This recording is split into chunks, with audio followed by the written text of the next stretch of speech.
Fuck me.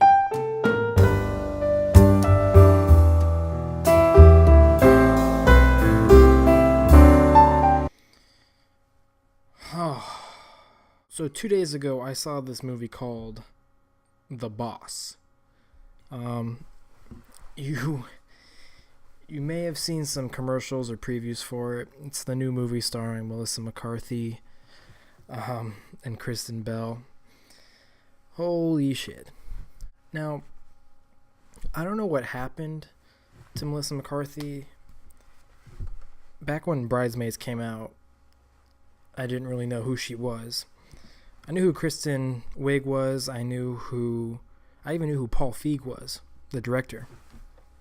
I had heard of him before, but not so much Melissa McCarthy. I knew she had a show on CBS, Mike and Molly. I think that's still on. Not sure. But I loved her so much in Bridesmaids. And then she went on to have a couple more decent movies that I thought she was pretty good in as the lead role. Identity Thief, she was pretty good in, and The Heat, I thought was a decent movie and that she was pretty good in it. But one of the worst movies I've ever seen was this movie she did called Tammy. And the director of Tammy happens to be her husband, a man by the name of Ben Falcone. And that happened to be his first movie he ever directed was Tammy. And I didn't give him a pass, but I thought, maybe he did beginner's nerves, right? Well, The Boss was the second movie he directed, and that's the one I just saw, the one that just came out, also starring Melissa McCarthy, who happens to be, by the way, his wife. Yeah. Which, has got a lot of people saying that, he's only got these roles as an actor because of his marriage to Melissa McCarthy. He's only got these director's gigs because Melissa McCarthy agreed to be in the lead role. And after Tammy, I thought, no, maybe I don't, maybe, right?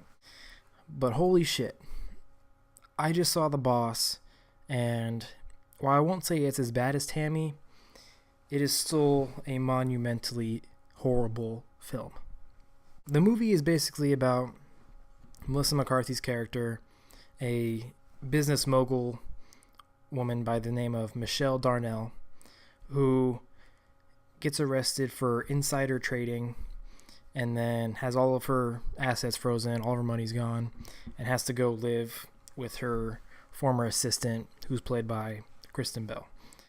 And then after rediscovering herself through living with Kristen Bell and her daughter, starts this brownie empire, and so on and so forth.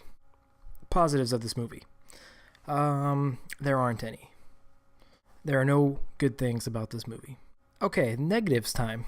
The negatives start with the cast. Melissa McCarthy, just, I don't know if it's because of who her husband's directing her. Something is lost there. We've been seeing a lot of her recently in comedies and even in comedic dramas. Like, she was in that movie St. Vincent. Not a bad film. She was all right. But we've seen Melissa McCarthy doing basically the same thing in all of her movies, We get it, she's overweight, she falls down sometimes, and we get it, she knows how to curse. Good for her. But I just didn't, her character was a caricature. The same thing she always does. Nothing special there. Kristen Bell was just, I like Kristen Bell. She's in one of my favorite movies of all time, Forgetting Sarah Marshall. She was Sarah Marshall. She was great in that. And overall, I generally like her. But, in this movie, you could have put anybody in that role. They were just a flip-floppy, boring, uninteresting, useless character. Just a terribly written character, a terribly designed character. Just pointless. So pointless. And then some of there's this subplot throughout the whole movie of the film's villain, I guess, was was Peter Dinklage. And, you know, I saw a couple of the trailers for this film, and I don't remember seeing him at all. But he has some significant screen time in this movie as the film's antagonist, I guess you could call him. But oh my god. Oh, if you've seen the movie, you know what I'm talking about. This guy, what the hell was that? You know, the whole movie they're building him up to be a samurai. Like, what? And at the end of the movie, they have a samurai battle, a sword fight. It just made no sense. The character was just weird and uninteresting and kind of sad. I'm like, Peter Dinklage, what are you doing? How much money did Melissa McCarthy pay you? Holy shit. That was bad. The movie, as far as the story is concerned, just paint by the numbers, uninteresting, dumb. Yeah. You know, apparently Kristen Bell makes the most delicious brownies in the world, and it's a secret family recipe, and she has a day job but somehow makes millions of brownies overnight and sells them, and she recruits these kids and have the kids cursing and beating other kids up in one day. And I remember sitting in the theater just like, man, what is this? This is just so blasé, so unoriginal, stupid. And it didn't help that you had Melissa McCarthy doing the thing that she does in all of her movies again. So I really blame the failure of this movie, and, you know, quality wise, on the director, Ben Falcone, husband of Melissa McCarthy. He just does not know how to direct comedy. You know, I normally I'd say I'd be interested to see one of his projects without his wife being in it, but I'm not at all.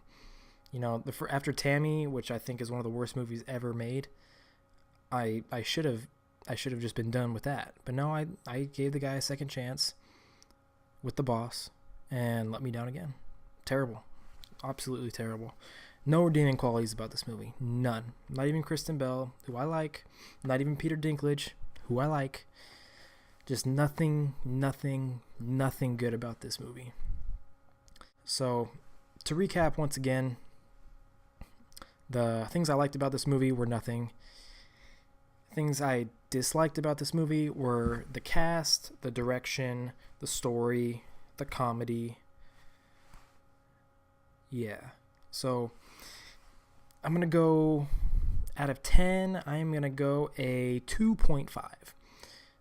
So, if that gives you any indication as to how I felt about it, I hope when someone asks you, hey, you want to go see The Boss this weekend? I hope you run for the fucking hills.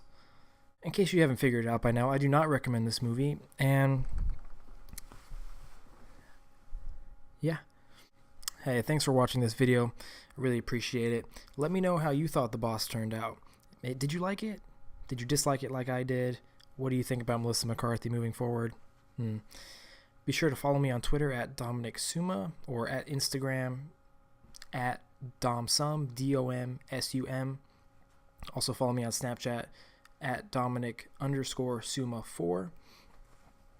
And yeah, be sure to subscribe to my channel, like all the videos you like, comment, join the conversation, my friends. Okay? So, without further ado, I'll see you next time.